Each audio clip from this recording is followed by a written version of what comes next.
Shri insight of ടാരോട്ടിലേക്ക് എല്ലാവർക്കും സ്വാഗതം. നമുക്കിന്നൊരു റിലേഷൻഷിപ്പ് റീഡിംഗ് ആണ് നോക്കുന്നത്. നമ്മളുടെ ഇന്ന് നോക്കുന്നത് എന്താണെന്ന് വെച്ചാൽ, അതായത് നിങ്ങളുടെ ഒരു ബന്ധം അത് പിന്നെ രണ്ടുപേരും തമ്മിൽ ഉള്ള ആ ഒരു സെപ്പറേഷൻ അല്ലെങ്കിൽ ബ്രേക്കപ്പ് സിറ്റുവേഷനോ ഏതുമാവട്ടെ, ആ ഒരു അവസ്ഥയിൽ നിങ്ങളുടെ വ്യക്തിയുടെ പിന്നെ ഒരു ന്യൂ ലൈഫ് എങ്ങനെ പോകുന്നു, നിങ്ങളുടേത് എങ്ങനെ പോകുന്നു, ഈ രണ്ട് കാര്യങ്ങളാണ് നമ്മളിന്ന് നോക്കുന്നത് കേട്ടോ. നമ്മൾ ഈ രണ്ട് കാര്യങ്ങൾ ആദ്യം വ്യക്തിയുടെ നമുക്ക് നോക്കാം, അതിനുശേഷം നിങ്ങളുടെ നോക്കാം. ഓക്കെ, എല്ലാവരും നന്നായിട്ടൊന്ന് പിന്നെ കണ്ണടച്ച് പ്രാർത്ഥിക്കുകയൊക്കെ വേണം. എന്നിട്ട് വേണം റീഡിങ് കാണാൻ. നമ്മളെപ്പോഴും നമ്മളുടെ മൈൻഡ് പോസിറ്റീവായിട്ട് വയ്ക്കണം. ഓക്കെ, പിന്നെ നമ്മളുടെ പിന്നെ ചാനൽ നമ്മൾ സബ്സ്ക്രൈബ് ചെയ്യണം. അതുപോലെ എല്ലാ കാര്യങ്ങളും ചെയ്യണം കേട്ടോ. എല്ലാവർക്കും അറിയാമല്ലോ അതൊക്കെ.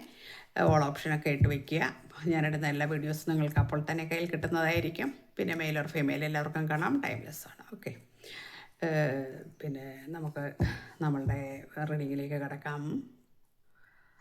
നമ്മൾക്ക് ഇന്നിവിടെ ഫസ്റ്റ് കാർഡ് കിട്ടിയിരിക്കുന്നത് ഒരു ജസ്റ്റിസ് അല്ലെങ്കിൽ ഒരു പിന്നെ ഫെയർ ഡിസേർവിങ് ലവ് എന്ന ഒരു കാർഡാണ് കിട്ടിയിരിക്കുന്നത്. ഇപ്പോൾ ഇവിടെ നിങ്ങളുടെ വ്യക്തി ഒരു തേർഡ് പാർട്ടിയിലേക്ക് പോയ സമയത്ത് അവിടെ വളരെ ഫെയർ ആയിട്ടുള്ള ഡിസേർവിങ് ആയിട്ടുള്ള ഒരു ഭയങ്കര സ്നേഹത്തോടുകൂടിയുള്ള ഭയങ്കര ലവ്, വളരെ പ്രതീക്ഷയോട് കൂടിയാണ് ആ ഒരു ബന്ധം തിരഞ്ഞെടുത്തിരിക്കുന്നതെന്നാണ് കാണുന്നത്.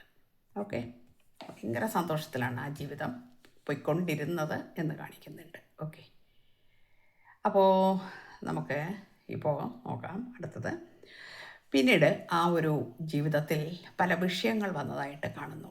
അവിടെ ചില പിന്നെ ബ്ലോക്ക് ചെയ്ത് വെക്കുക അല്ലെങ്കിൽ വിക്ടിമൈസ്ഡ് ആയിട്ടുള്ള ചില വിഷയങ്ങൾ അവിടെ വന്നിരിക്കുന്നു. അതായത് എൻ്റെ ലൈഫിൽ ഞാനൊരു രക്തസാക്ഷിയായി മാറിപ്പോയി എന്ന് നിങ്ങളുടെ വ്യക്തി വളരെ വേദനയോടുകൂടി ഇപ്പോൾ മനസ്സിലാക്കുന്നു എന്നാണ്. കാരണം അവിടെ വളരെ ഡിഫെൻസീവ് ആയിട്ടുള്ള അസർട്ടീവ് ആയിട്ടുള്ള സൺ ഓഫ് ഫാൻസാണ്. ഒരു വഴക്ക് പിന്നെ ഇങ്ങനെ ഡിഫെൻഡ് ചെയ്ത് നിൽക്കുക, കാരണം പ്രതിരോധിച്ച് നിൽക്കുക, ആ രീതിയിലേക്കുള്ള ഒരു ബന്ധമായിട്ട് മാറി ആ ബന്ധം എന്നാണ്. ഓക്കെ, എല്ലാ നെഗറ്റീവ് വേർഡ്സ്. അപ്പോൾ 5 of pentacles disturbing and unpredictable. അപ്പോൾ ഇത് വന്നിരിക്കുന്നത് 5 ഓഫ് പെൻഡക്കിൾസ് ആണ്. ഇവിടെയും പിന്നെ കഥ വേറെയൊന്നുമല്ല, വളരെയധികം മാനസിക സമ്മർദ്ദം അനുഭവിക്കുന്നു ഇപ്പോൾ എന്നാണ് കാണിക്കുന്നത്. 2 ഓഫ് സോർട്സ് വന്നിട്ടുണ്ട്. എപ്പോഴും വഴക്ക്, അവർ തമ്മിലൊരു കാര്യങ്ങൾ പിന്നെ ഒരേ രീതിയിലല്ല പറയുന്നതും ചെയ്യുന്നതും. അതായത് ഒരാൾ പറയുന്നത് മറ്റൊരാൾക്ക് അംഗീകരിക്കാൻ ബുദ്ധിമുട്ടാണ്. കാര്യങ്ങളൊന്നും ഒരേ രീതിയിലല്ല പോകുന്നത്. രണ്ടുപേരും തമ്മിൽ രണ്ട് ധ്രുവത്തിൽ നിൽക്കുന്നു എന്നാണ്. രണ്ട് രീതിയിലാണ് അവർ ചിന്തിക്കുന്നതും പറയുന്നതും. ഒരാൾ പറയുന്നത് അംഗീകരിക്കില്ല മറ്റേയാൾ പറയുന്നത് ഇപ്പുറത്തുള്ള ആളും അംഗീകരിക്കില്ല. ആ രീതിയിൽ വളരെയധികം സംഘർഷഭരിതമായിട്ടുള്ള ജീവിതം. അതായത് എപ്പോഴും പിന്നെ രണ്ട് വാളുകൾ എപ്പോഴും കൂട്ടിമുട്ടിക്കൊണ്ടിരിക്കുന്ന അവസ്ഥ, അതാണ്. അപ്പോൾ ഇത് പിന്നെ അൺഫെയ്ത്ത്ഫുള്ളായിട്ടുള്ള മാനിപ്പുലേറ്റ് ആയിട്ടുള്ള ഒരു ലവ് ആയി അതിനെ ചിത്രീകരിക്കുന്നു, അല്ലെങ്കിൽ അത് മാറിയിരിക്കുന്നു എന്നാണ് ഇപ്പോൾ നമുക്ക് ഈ കാർഡ്സിൽ നിന്ന് മനസ്സിലാകുന്നത്. മനസ്സിലായില്ല? അപ്പോൾ നിങ്ങളുടെ വ്യക്തി നിങ്ങളുമായിട്ട് എന്തെങ്കിലും ചിലപ്പോൾ പിന്നെ ചില ഫാമിലി എന്തെങ്കിലും ആ രീതിയിലുള്ള പിന്നെ ബന്ധങ്ങളായിരുന്നു എങ്കിൽ, അല്ലെങ്കിൽ മാരീഡ് ആയിരുന്നു നിങ്ങളെങ്കിൽ, നിങ്ങൾ ഡിവോഴ്സ് അതുപോലെ കാര്യങ്ങൾ ചെയ്തിട്ടായിരിക്കാം ഒരു പക്ഷേ ഈ വ്യക്തി വേറെ ഒരാളെ തിരഞ്ഞെടുത്തിരിക്കുന്നത്. അതല്ല, ഇനിയിപ്പം നിങ്ങളുടെ ലൈഫിൽ നിങ്ങളുള്ളപ്പോൾ തന്നെ മറ്റൊരു വ്യക്തിയുമായിട്ടുള്ള ഒരു തേർഡ് പാർട്ടിയുമായിട്ട് സിറ്റുവേഷൻ ഉണ്ടായിരുന്നിരിക്കാം. സിംഗിൾ, പിന്നെ അതുപോലെ മാരീഡ് അല്ലെങ്കിൽ എക്സ്ട്രാ മാരീഡിൽ ഏത് രീതിയിലുള്ള ബന്ധമാണെങ്കിലും ഇപ്പോൾ നിലവിൽ ഇതാണ് കാണിക്കുന്നത്. തേർഡ് പാർട്ടിയുമായിട്ടുള്ള ആ ഒരു സംഭവങ്ങൾ ഇങ്ങനെയാണ് കാണിക്കുന്നത്. കാരണം ഇവിടെ പറയുന്നുണ്ട്, ജഡ്ജ്മെൻറ്റ് പറയുന്നുണ്ട്, ചാലഞ്ചിങ് ആൻഡ് കാർമിക് ലവ് ആയിരുന്നു അതെന്ന് പറയുന്നുണ്ട്. അപ്പം എപ്പോഴും നമ്മൾ പറയുന്നൊരു കാര്യമാണ്, ഇതൊക്കെ ജീവിതത്തിലെ നമ്മൾ ലെസൺസാണ്, അതാണ് ഇതാണെന്നൊക്കെ നമ്മളെപ്പോഴും പറയും. എല്ലാവർക്കും അറിയാം, കേട്ട് മടുക്കണ്ട. ഞാനിത് എപ്പോഴും ഇങ്ങനെ പറയുമ്പോൾ നിങ്ങൾ വിചാരിക്കും ഇവർക്ക് ഇതേ പറയാനുള്ളൂ എന്ന്. അങ്ങനെയല്ല, നമ്മളതിങ്ങനെ പറയണ്ട, എല്ലാവർക്കും അറിയാം അത് ഏതാണ്ടൊക്കെ ഇപ്പോൾ. അപ്പോൾ എൻ്റെ റീഡിങ് കാണുന്നവർക്കൊക്കെ അതിനെക്കുറിച്ച് വ്യക്തമായ ധാരണയുണ്ടാവും ഞാനീ പറയുന്നത് കൊണ്ട് തന്നെ. അപ്പോൾ അതുകൊണ്ടാണ് ഞാൻ പറയുന്നത്. അപ്പോൾ ആ ഒരു രീതിയിലേക്കാണ് ഇപ്പോൾ ഇവരുടെ ബന്ധം പോകുന്നത്. അവരിപ്പോൾ വളരെ നല്ല രീതിയിലല്ല പോകുന്നത്, നമുക്കതാണ് കാണുന്നത്. ഇനിയിപ്പോൾ നിങ്ങളുടെ ഒരു ലൈഫിലെ ഒരു കാര്യം നോക്കാം. നമ്മൾ നിങ്ങളുടെ ആ ഒരു സിറ്റുവേഷൻ കഴിഞ്ഞതിന് ശേഷം നിങ്ങൾ വളരെ അധികം ഒരു ഇമോഷൻ കാര്യങ്ങളിലേക്ക് നിങ്ങൾ പോയിട്ടുണ്ട് എന്ന് കാണിക്കുന്നുണ്ട്. വളരെ വല്ലാത്ത ഒരു ഫീലിങ്സിലായിരുന്നു, അല്ലെങ്കിൽ വളരെ ഒരു വേദന അനുഭവിച്ചിട്ടുണ്ടായിരുന്നു. നിങ്ങളൊരു മിസറബിൾ ആയിട്ടുള്ള ഒരു കണ്ടീഷനിൽ കിടന്നു അവിടെ നിന്നിട്ട്, അതായത് നമ്മൾ തകർന്ന് തരിപ്പണമായിരിക്കുന്നു എന്നാണ്. തകർന്ന് തരിപ്പണമായിരിക്കുന്ന അവിടെ നിന്ന് വീണ്ടും ഒരു പിന്നെ ചേഞ്ച് നിങ്ങൾക്ക് വന്നിരിക്കുന്നു. അതായത് ആ മിസറബിൾ ആയിട്ടുള്ള ചില ആ വിഷയങ്ങളിൽ നിന്ന് നിങ്ങൾക്കൊരു ചേഞ്ച് വന്നിരിക്കുന്നു എന്നും ഇതിനെയൊക്കെ എൻഡ് ചെയ്തിരിക്കുന്നു എന്നും, ആ സങ്കടങ്ങളെ, ആ ദുഃഖങ്ങളെയൊക്കെ അതിജീവിച്ചിരിക്കുന്നു നിങ്ങൾ സെൽഫ് ലവ് ചെയ്തിട്ടും, നിങ്ങളുടെ മാനിഫെസ്റ്റേഷൻ കൊണ്ടും, നിങ്ങൾ മെഡിറ്റേഷൻ ചെയ്തും, നിങ്ങൾ ഏതൊക്കെ രീതിയിലാണോ നിങ്ങളുടെ ലൈഫിനെ നിങ്ങൾക്ക് ഒന്ന് മാറ്റിയെടുക്കുവാൻ വേണ്ടി നിങ്ങൾ ശ്രമിച്ചത്, അതിൽ നിങ്ങൾ വിജയിച്ചിരിക്കുന്നു. ഇവിടെ അതെല്ലാം മാറിയിരിക്കുന്നു, എൻഡ് വന്നിരിക്കുന്നു, ഒരു എൻഡിങ്സ് ആണ് ഇവിടെ വന്നിരിക്കുന്നത്.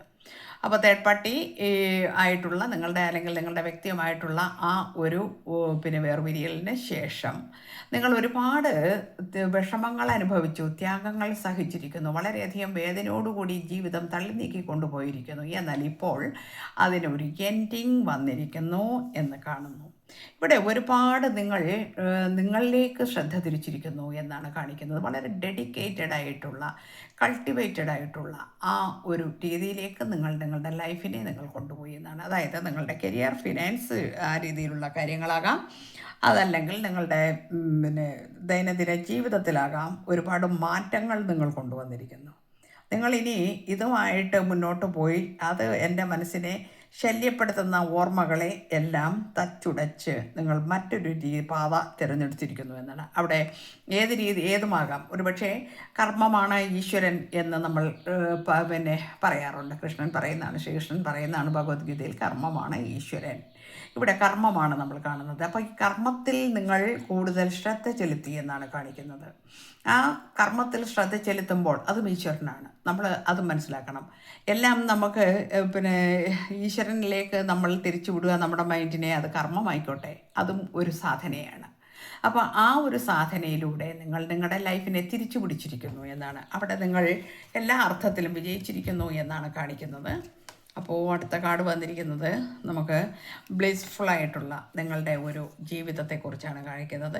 വളരെ എക്സ്പ്ലോറിങ് ആയിട്ടുള്ള, ബൗണ്ട്ലെസ് ആയിട്ടുള്ള ഒരു സ്നേഹം നിങ്ങളുടെ ജീവിതത്തിലേക്ക് കടന്നു വന്നിട്ടുണ്ട് എന്നാണ് കാണിക്കുന്നത്.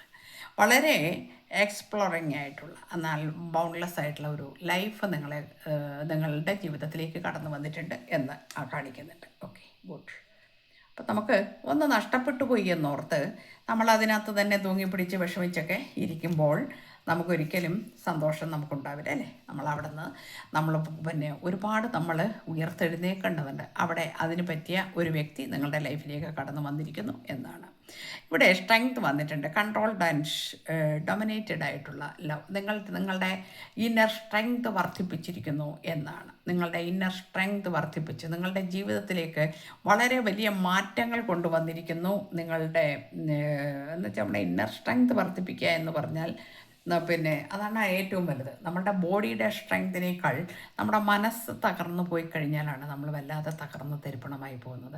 ഇവിടെ നിങ്ങൾ ആദ്യത്തെ കാർഡ് കണ്ടപ്പോൾ നമുക്ക് മനസ്സിലായിരുന്നു നിങ്ങൾ വല്ലാതെ തകർന്ന് തരിപ്പണമായി. എന്നാൽ അവിടെ നിങ്ങളുടെ ആ ലൈഫിനെ പിടിച്ച് അതിലേക്ക് കയറി അതിനകത്ത് കൊണ്ടുവന്നിട്ട് നിങ്ങൾ അവിടെ സ്ട്രോങ് ആയി എന്നാണ്. അവിടെ നിങ്ങളുടെ ജീവിതത്തിലേക്ക് ഒരു പാർട്ട്ണർ കൂടെ എത്തിയിരിക്കുന്നു എന്നുള്ളതാണ് നമുക്കിവിടെ കാണാൻ കഴിഞ്ഞിരിക്കുന്നത്. Very good. കാര്യങ്ങളൊക്കെ നല്ല രീതിയിൽ പോകുന്നു. ഏസ് ഓഫ് പെൻറ്റക്കിൾസ് വന്ന് ഗ്രൗണ്ടഡ് ആയിട്ടുള്ള, സെക്യൂർഡ് ആയിട്ടുള്ള, വളരെ നല്ല സ്നേഹത്തിലൂടെ എല്ലാം, അതായത് അബണ്ടൻസ്, പ്രോസ്പെരിറ്റി ഒക്കെയുള്ള ആ ഒരു ലൈഫ്, അതിലൂടെ ആ ഒരു ലവ് ലൈഫ് നിങ്ങളുടെ ജീവിതത്തിലേക്ക് വന്നിരിക്കുന്നു. 9 ഓഫ് കപ്സ് ആണ്. ഫുൾഫിൽഡ് ആൻഡ് അബണ്ടൻസ് ലവ് വന്നിരിക്കുന്നു എന്നാണ്. വരാത്തവരാണെങ്കിൽ ഇത് വരുമെന്നാണ് കേട്ടോ. എനിക്ക് വന്നില്ലല്ലോ എന്നാലും വിചാരിക്കണ്ട. വരാത്തവരുണ്ടെങ്കിൽ നിങ്ങൾക്ക് അങ്ങനെ വരും എന്ന് തന്നെയാണ് കാണിക്കുന്നത്. കിങ് ഓഫ് വാൻസ് വന്നിട്ടുണ്ട്. Charismatic and confidence love. ഇപ്പം നിങ്ങളുടെ ജീവിതത്തിൽ വന്നിരിക്കുന്ന അല്ലെങ്കിൽ വരാനിരിക്കുന്ന ഈ വ്യക്തി എന്ന് പറഞ്ഞാൽ വളരെ എലിജിബിൾ ആയിട്ടുള്ള, വളരെ സത്യസന്ധനായ, വളരെ നല്ല ഒരു ചിന്താഗതിയുള്ള, ജീവിതത്തെക്കുറിച്ച് കാഴ്ചപ്പാടുള്ള, അങ്ങനെയുള്ള നല്ല ഒരു വ്യക്തി ആണ് എന്ന് കാണിക്കുന്നുണ്ട്. ആ വ്യക്തി എന്തുകൊണ്ടും നിങ്ങൾക്ക് യോഗ്യനാണ് എന്നാണ് കാണിക്കുന്നത്, അല്ലെങ്കിൽ യോഗ്യയാണ്. മനസ്സിലായല്ലോ? He or she. ഞാൻ പറയുമ്പോൾ ഒരു പക്ഷേ സംസാരിക്കുമ്പോൾ നമുക്ക് അങ്ങനെ പറഞ്ഞു പോകും. നിങ്ങളത് മനസ്സിലാക്കിയെടുക്കണം കേട്ടോ. ഓക്കെ. കിങ് ഓഫ് കപ്സ് വന്നിട്ടുണ്ട്. കമ്പാഷനേറ്റ് ആൻഡ് വൈസ് ലവ് ആണ് കാണിക്കുന്നത്. അപ്പോൾ സ്നേഹം കൊണ്ട് തുളുമ്പുന്ന ഒരു ലൈഫാണ്. അപ്പോൾ ഒരു ജീവിതത്തിൽ നമുക്ക് ചിലത് നഷ്ടപ്പെട്ടു പോയി എന്ന് വിചാരിച്ച് നമ്മൾ ആരും തന്നെ സങ്കടപ്പെടണ്ട എന്നാണ് കാണിക്കുന്നത് കേട്ടോ. നമ്മളുടെ ഇതെല്ലാം നമ്മളുടെ ജീവിതത്തിൻ്റെ ഓരോ ഭാഗങ്ങളിലായിട്ട് മാത്രം അതിനെ കാണുക എന്നും കൂടി നമുക്കിതിനർത്ഥമുണ്ട്. ദ മജിഷ്യനാണ് വന്നിരിക്കുന്നത്, കരിസ്മാറ്റിക് ആൻഡ് റെൻഡർലെസ് ലവ്.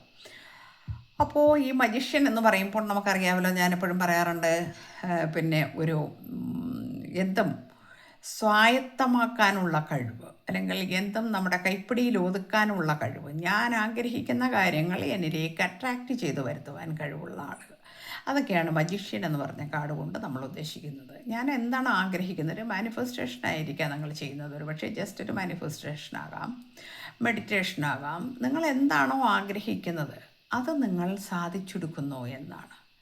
അത് നമുക്ക് ഇത് മാത്രമൊന്നുമല്ല, ലൈഫിലുള്ള ചില ജോലിയാകാം, നമ്മളുടെ ഫിനാൻസ് കാര്യങ്ങളാകാം, റിലേഷൻഷിപ്പാകാം, പിന്നെ അതുപോലെ തന്നെ നമ്മളുടെ ജീവിതത്തിലെ സ്പിരിച്വലായിട്ടുള്ള വർക്ക്സ് ആയിരിക്കാം, അല്ലെങ്കിൽ നമ്മളുടെ ആ ഒരു ആത്മീയ വശം, ആത്മീയ രീതിയിലുള്ള ഞാൻ ആഗ്രഹിക്കുന്നു ഇന്ന കാര്യം എനിക്ക് വേണം, സാധിച്ചെടുക്കാൻ എത്രയോ പേർക്ക് അത് കഴിയുന്നുണ്ട്.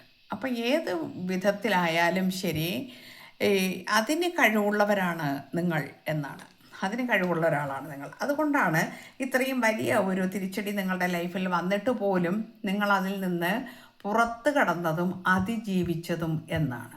മനസ്സിലായില്ലേ? അപ്പോൾ നിങ്ങൾക്ക് അതിനുള്ള പവറുണ്ട്. അത് നിങ്ങൾക്ക് ഡിവൈൻ തരുന്ന ഒരു വലിയ ഒരു ശ്രേഷ്ഠമായ പദവിയാണ്. അതുകൂടി മനസ്സിലാക്കണം. നമ്മൾ ഈ ഭൂമിയിൽ ജനിച്ച് നമ്മൾ വീഴുന്ന സമയത്ത് നമുക്കറിയില്ല നമ്മൾ എന്തൊക്കെയാവും. നമ്മുടെ പേരൻസിന് അറിയില്ല. അവർക്കൊക്കെ ഭയങ്കര അംബിഷൻസ് ഉണ്ടാവും, ഹോപ്പ് ഉണ്ടാവും, നമ്മൾ പിന്നെ പ്രതീക്ഷകളുണ്ടാവും, നമ്മളെങ്ങനെ നല്ല രീതിയിൽ എൻ്റെ മക്കളെ വളർത്തണം, അങ്ങനെയൊക്കെ പല പല മനക്കോട്ടകൾ നമ്മൾ കിട്ടും. പക്ഷേ നമ്മൾ ആരാകും, എന്താകും, നമുക്കതിനെക്കുറിച്ച് അറിയില്ല. ഇവിടെ നിങ്ങൾക്കൊരു മജീഷ്യൻ്റെ ആ ഒരു നിങ്ങളുടെ പിന്നെ നിങ്ങളുടെ ജനനത്തിൽ തന്നെ കിട്ടിയിട്ടുള്ള കാര്യമാണ്. നമ്മളുടെ ജന്മത്തിൽ തന്നെ ചില സവിശേഷതകൾ നമുക്കുണ്ടാവും. നമ്മളുടെ സന്തോഷം, നമ്മളുടെ എല്ലാ കാര്യങ്ങളും നമ്മളിലേക്ക് വരിക, അട്രാക്റ്റ് ചെയ്ത് വരിക, ആ പവർ നിങ്ങൾക്കുണ്ട് എന്നാണ് കാണിക്കുന്നതാണ്. എല്ലാം പോയിട്ടും ഒരു മിസറബിളായിട്ടുള്ള കണ്ടീഷനിൽ നിന്ന് നിങ്ങൾ കയറി ഈ ഇവിടം വരെ എത്തിയത്. അതൊരു എംപ്രസിൻ്റെ ആ ഒരു പിന്നെ അവസ്ഥയിലാണ് നിങ്ങളിരിക്കുന്നത്. എംപ്രസ് എന്ന് പറയുമ്പോൾ എന്താണ്, വളരെ നേച്ചറിങ് പവറുള്ള, വളരെ ദയയുള്ള, കരുണയുള്ള ഒരു ആളാണ്. അതുപോലെ തന്നെ നിങ്ങളുടെ വ്യക്തിത്വം എന്ന് പറഞ്ഞാൽ സർവ്വസാധാരണമല്ല, എല്ലാവർക്കും കിട്ടുന്നതല്ല ഇത്. എല്ലാവരെയും സ്നേഹിക്കുക, ബഹുമാനിക്കുക, എന്ത് വിഷമം വന്നാലും അത് സ്വയം അനുഭവിക്കുക.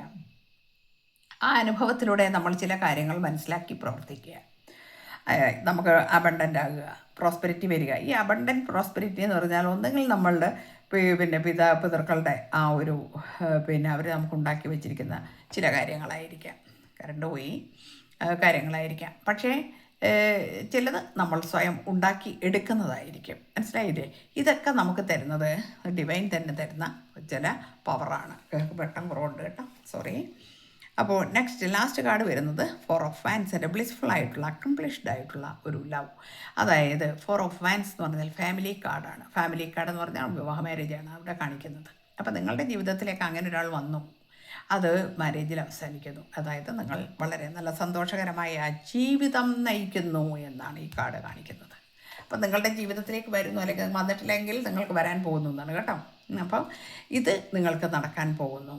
നിങ്ങളുടെ ഒരു വ്യക്തി നമ്മുടെ ലൈഫിൽ വന്ന് നമുക്ക് കുറച്ച് മിശ്രബിളായിട്ടുള്ള കുറേ ഇതൊക്കെ വന്നു. അത് നിങ്ങളുടെ കാർമികമായിട്ടുള്ള ആ ഒരു കാര്യങ്ങൾ നിങ്ങൾ അനുഭവിക്കേണ്ടതുണ്ടായിരുന്നു. അതൊക്കെ അനുഭവിച്ചു കഴിഞ്ഞു, പോയി. നിങ്ങൾ ഇപ്പോൾ സന്തോഷകരമായ ഒരു ജീവിതം നയിക്കാൻ നിങ്ങൾക്ക് അതിനുള്ള സമയമായിരിക്കുന്നു, അല്ലെങ്കിൽ നിങ്ങൾ അനുഭവിക്കുന്നു. ഇത് എത്ര പേർക്ക് റെസനേറ്റ് ആവുമെന്ന് എനിക്കറിയില്ല. റെസനേറ്റ് ആവുന്നവരെടുക്കുക, അല്ലാത്തൊരു വിട്ടേക്കുക. ഓക്കെ. അതുപോലെ തന്നെ നിങ്ങൾക്ക് പേഴ്സണൽ റീഡിംഗ് വേണമെങ്കിൽ എന്നെ കോൺടാക്റ്റ് ചെയ്യുക, ഞാൻ നമ്പർ കൊടുക്കുന്നുണ്ട്. അപ്പോൾ എല്ലാ ആളുകൾക്കും ഓരോ സമയത്തും ഓരോ രീതിയിലായിരിക്കും ചില വിഷയങ്ങൾ വരിക. അതുപോലെ തന്നെ വരുന്നത് പോലെ എന്നും ഒരേ അവസ്ഥയായിരിക്കില്ല. നമുക്കന്ന് ഈ കാർഡ്സ് കാണുമ്പോൾ നമുക്ക് വ്യക്തമായിട്ട് നമുക്ക് മനസ്സിലാക്കി തരുന്നു. അതായത് നമ്മുടെ ലൈഫിൽ നല്ലത് വരും, ചീത്ത വരും, എല്ലാം വരും. അതിനെയൊക്കെ അതിജീവിച്ചിട്ട് നമ്മളായി ജീവിക്കുമ്പോഴാണ് യഥാർത്ഥ ഈശ്വരന് പ്രിയപ്പെട്ടവരായി തീരുന്നത്. ഓക്കെ. അപ്പോൾ എല്ലാവർക്കും നല്ലത് വരട്ടെ. Thank you universe.